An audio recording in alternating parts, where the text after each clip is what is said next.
Hi, I'm Aitana. I've been working as a paralegal at the county courthouse for almost 8 months now, the longest I've managed to keep a job in the past 3 years. Not for lack of trying, believe me. I was organizing case files in the records room when Leo, our court administrator, poked his head in. Got a minute? I need to discuss something with you. I followed him to his office, my stomach already knotting. His expression had that same look my previous bosses got right before they let me go. We've had some concerns about your reliability, missing deadlines, showing up late, that sort of thing.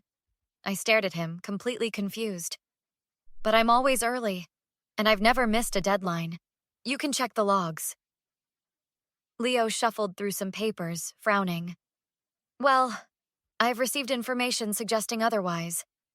Maybe it's a misunderstanding, but I thought you should know it's been brought to my attention. Walking back to my desk, my mind raced through my previous jobs. The marketing firm where my supervisor suddenly questioned my design skills. The accounting office where files supposedly went missing.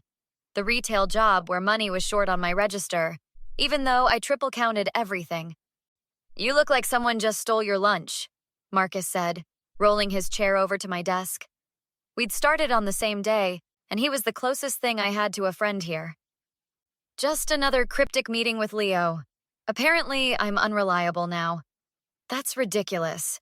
You're the only one who knows where anything is in this place. I sighed. Tell that to whoever's feeding him this garbage. Marcus looked uncomfortable. Actually, I might know something about that. My head snapped up. What? I was dropping off mail earlier and heard someone on the phone with Leo. A woman. She was saying stuff like, she can barely hold a job, and I'm only telling you as a concerned mother. The room seemed to tilt. Are you sure? The name Victoria came up. Isn't that your mom's name? My whole body went cold. Again. It was happening again. I need to check something, I mumbled, diving for my phone and scrolling through my call history.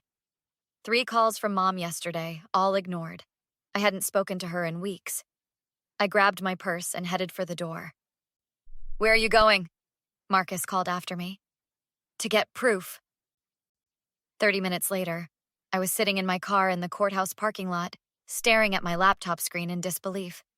I'd called my previous employer at the marketing firm, claiming I needed employment verification. Oh, Aitana. Of course I remember you. Such a shame about your mother's concerns. My mother's concerns? She called us several times about your condition, said we should watch your work carefully. When those designs came in late, well, we just assumed. My designs were never late, I whispered. That's not what your mother said. She was quite insistent that we shouldn't enable your, what did she call it? Professional victimhood? I thanked her and hung up. Then I made 2 more calls. Same story, different variations. My mother, Victoria, had been systematically destroying every job I'd managed to get. And now she was working on this one too. I drove straight to Mom's house, my hands shaking on the steering wheel. When I pulled into her driveway, I spotted Diana's car already there. Great. Mom's best friend and enabler was joining the party. I used my old key and stormed in. Mom and Diana were at the kitchen table, looking startled at my entrance. Why are you calling my workplace? And my previous jobs? Mom blinked innocently. What are you talking about, honey? Are you having problems at work again? Don't honey me. I just got off the phone with 3 previous employers. They all said you called them with concerns about me. Diana leaned forward. Aitana, your mother is just worried about you. You haven't exactly had a stable employment history. Because she's been sabotaging me. And now she's doing it again at the courthouse. Mom stood up. I think you're having one of your episodes.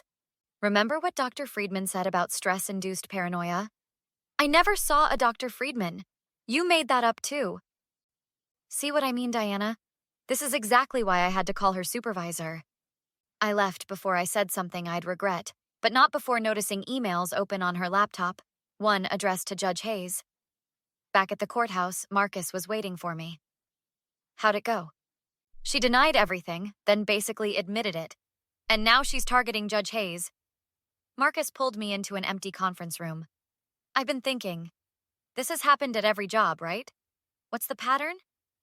I get hired, do well, then suddenly there are concerns about my performance. And your mom always knows details she shouldn't know about your workplace? I nodded. She mentioned specifics about cases I was working on, information that wasn't public. Someone's feeding her information from inside. Has to be. We spent the next hour making a timeline of my employment history. Marcus set up a recording app on my phone. Call her. Get her talking about why she's doing this. When Mom finally answered, I kept her talking about why she contacted my employers. Someone has to tell them the truth about you. What truth? That you're unstable, unreliable, just like your father. I recorded 5 minutes of her admissions before she hung up. The next morning, I was called into a formal review with Leo and HR. As I walked in, I noticed Judge Hayes in the hallway, watching with interest. Aitana, we've received some concerning communications about your work history. From my mother?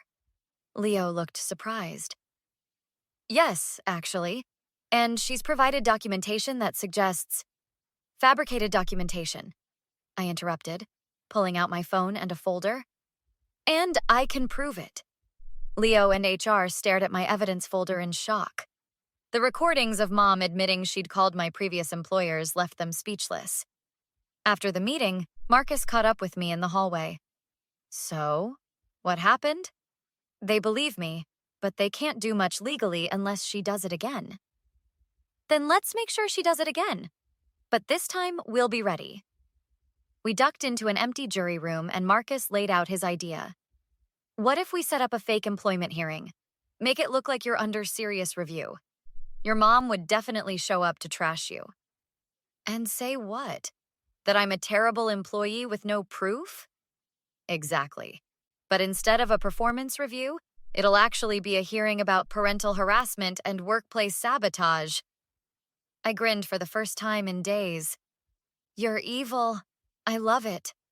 We were so caught up in our planning that we didn't notice Judge Hayes until she cleared her throat from the doorway.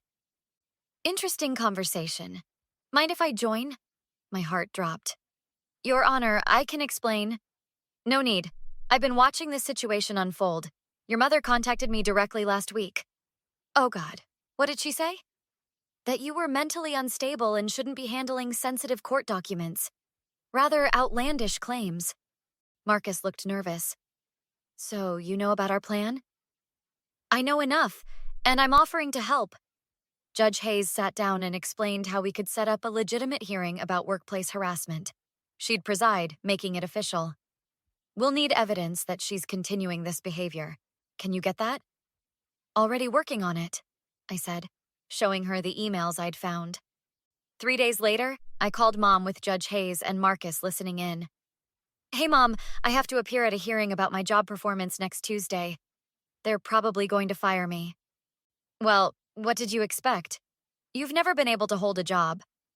The court administrator said they need character witnesses, people who know my work history. I'll be there. Someone needs to tell them the truth about you. Are you sure? It might get complicated. Please. I've been dealing with your failures for years. I know exactly what to say. After hanging up, Judge Hayes nodded approvingly. Perfect. Now we need to talk to Diana. The next day, I accidentally ran into Diana at the grocery store. Aitana, how are you holding up, sweetie? Not great. Did Mom tell you about my hearing? She did. She's preparing her statement now. Statement? What's she planning to say? Diana leaned in, lowering her voice. Just what she's always said. That you're unstable, unreliable. She's bringing the doctor's notes. What doctor's notes? The ones she had made up about your condition. Don't worry, they look very official. I kept my face neutral. That's good to know, thanks. Back at the courthouse, I relayed everything to Judge Hayes. Forged medical documents? That's crossing into criminal territory. So we're really doing this? Absolutely. The hearing is set for Tuesday at 10 a.m., Courtroom C. Everything's in place. Marcus squeezed my shoulder. She'll never know what hit her. Tuesday morning arrived with my stomach in knots. I watched from a side room as Mom strutted into Courtroom C with Diana trailing behind her, both dressed like they were heading to a victory party. Marcus squeezed my hand. "You ready for this?" "As ready as I'll ever be."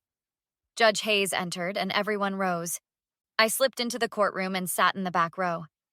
"We're here today regarding a case of workplace harassment and sabotage," Judge Hayes announced. Mom looked around, confused. "I thought this was about Aitana's job performance." "It is, in a way. Miss Victoria Thompson, you've been subpoenaed to testify about your interference with your daughter's employment." Mom's face went white. "There must be some mistake." "No mistake. Please approach the stand."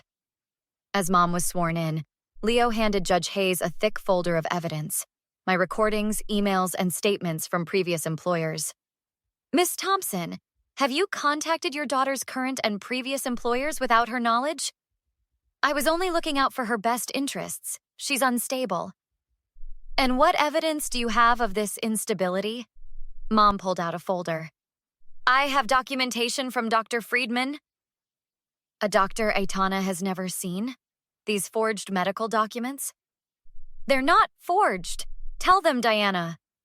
Diana sank lower in her seat, suddenly very interested in her purse. "Let me understand this," Judge Hayes continued. "You've systematically contacted each of your daughter's employers, provided false information about her mental health, and fabricated documents to support these claims?" "Someone had to. She can barely hold a job. She's incompetent." "Is that so? Aitana, would you stand, please?" I stood, and every head turned toward me. This young woman has been working in my courtroom for 8 months. In that time, she has reorganized our entire filing system, trained 3 new paralegals, and prepared more accurate court documents than anyone in my 15 years on the bench. Mom stammered. "But she's been running this courtroom," Judge Hayes thundered, rising to her feet. "While you've been running a campaign of harassment and slander." Leo stepped forward. "Your Honor, we have employment records showing a pattern of stellar performance followed by sudden termination at each of Miss Thompson's previous jobs, coinciding with contact from her mother." Judge Hayes nodded. "Miss Thompson, this court finds you guilty of harassment, slander, and forgery of medical documents. You're hereby ordered to cease all contact with your daughter's place of employment. You'll face fines of $5,000 and community service. A restraining order will be issued." Mom's face crumpled. "But she's my daughter." "A daughter you've deliberately sabotaged for years." 2 weeks later, I was settling into my new office. Judge Hayes had promoted me to head paralegal with a substantial raise. Mom was waiting by my car after work. "Aitana, please, I was only trying to help you. I'm sorry." "Sorry you got caught, you mean?" "No, truly sorry. I realize now what I did was wrong. Can you forgive me?" I looked at her, really looked at her for the first time in years. All I saw was someone who had tried to destroy me.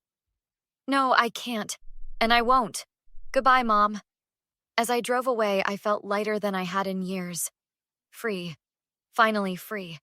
What would you do if you discovered a family member had been deliberately destroying your career for years?